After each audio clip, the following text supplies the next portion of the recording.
सुबह से लेकर अब तक शांति देवी घर से बरामदे तक का ना जाने कितनी चक्कर लगा चुकी हैं। परेशानी उनके चेहरे पर साफ झलक रही है।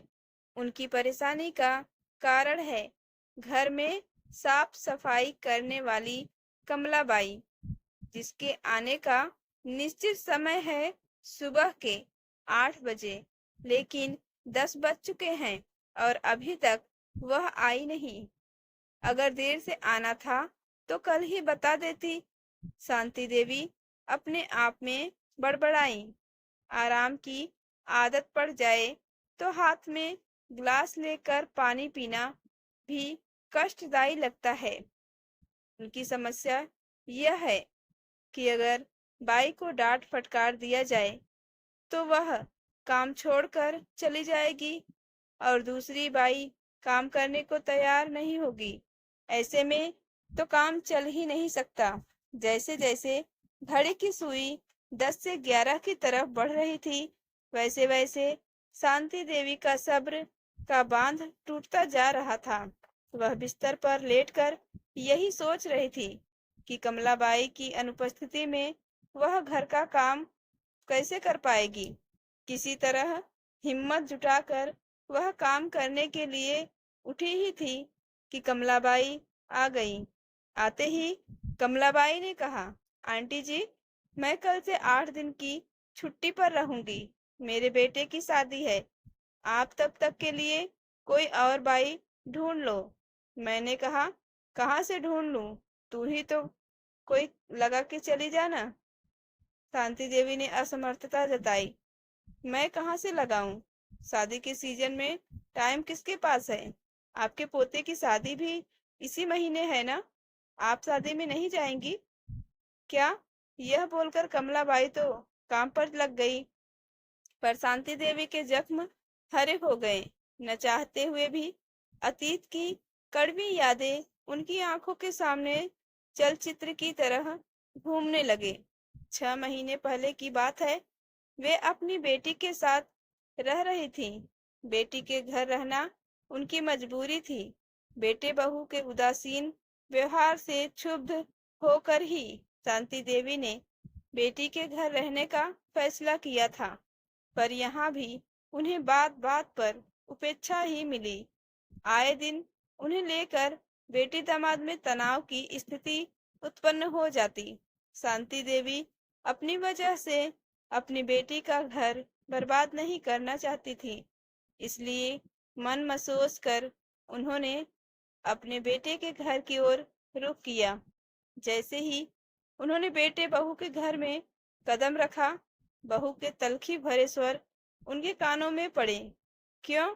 बेटी के घर गुजारा नहीं हुआ? वे खून के घूंट पीकर रह गई। मजबूरी ना होती तो वे कभी यहाँ का रुख नहीं करती। बहू ने कभी उनसे सीधे मुंह बात नहीं की। वह जब भी बोलती जहर ही उगलती। आए दिन छोटी छोटी बातों को लेकर बड़ा बखेड़ा खड़ा करना बहू की जैसे आदत हो गई थी। बेटे रितेश से जब वे बहू की शिकायत करती तो वह अपनी पत्नी को समझाने की बजाय उन पर ही बरस पड़ता। शांति देवी अंदर ही अंदर तिलमिलाकर रह जाती। आखिरकार एक दिन बेटे ने दो टूक शब्दों में कह ही दिया, माँ, तुम जब से इस घर में आई हो कलह ही मचा रहता है। हम अपना काम करें या सास बहू के झगड़े निपटाएं। पैसे की कोई कमी तो है नहीं। ऐसा करो, तुम विदिशा चली जाओ। मैं बीच बीच में आकर तुम्हें देख जाया करूंगा। बेटे की फरमान सुनकर वे अवाक रह गई। उनके मुख से एक शब्द भी न फूटा। पूरी रात वे सो नहीं पाई थी। पति को याद कर बहुत रोई थी। बेटी या बेटा के घर रहने में उन्हें कोई आर्थिक मजबूरी नहीं थी। फैमिली पेंशन मिलता था जो उनके लिए पर्याप्त था। उनकी मजबूरी थी अकेलापन से खुद को अलग रखने की। पर अब वे अकेले रहने के लिए अभिशप्त थी। शांति देवी अपने ख्यालों में इस कदर खोई हुई थी कि उन्हें पता ही नहीं चला कि कमलाबाई अपना काम निपटा कर जा चुकी थी। दूध वाले की आवाज सुनकर उनकी तंद्रा भंग हो गई थी। बेटे बेटी, बहू और कमलाबाई मिले झटकों ने उनके दिमागी तारों को झंझना दिया था। उन्हें अपने आराम तलबी पर भी बहुत गुस्सा आ रहा था। परिस्थितियों से जूझने के लिए उन्होंने अपने आप को मन ही मन तैयार कर लिया। उन्होंने पतीले में दूध रखकर गैस पर चढ़ा दिया था। जैसे जैसे दूध में उबाल आ रहा था, वैसे वैसे शांति देवी के अंदर एक नई ऊर्जा का संचार हो रहा था। उन्होंने तय कर लिया कि अब वह किसी पर आश्रित नहीं रहेंगी। अपना हाथ जगन्नाथ। वे सोचने लगी, जो माता पिता आर्थिक रूप से कमजोर होते हैं और जब उनकी संतानें भी उन्हें छोड़ देती हैं तो उन पर क्या बीतता होगा। कम से कम वे तो बहुत अच्छी स्थिति में हैं। वे नाहक खुद को कमजोर समझकर लोगों के सामने अपनी मजबूरियों का मजाक उड़वाती थी। उन्हें यह एहसास हो गया था कि इंसान जीना चाहे तो राहें हजार हैं। दूध उबलकर गिरने लगा। तब वे अपनी सोच के दायरे से बाहर निकली। उन्होंने गैस बंद किया और खाना बनाने की तैयारी करने लगी।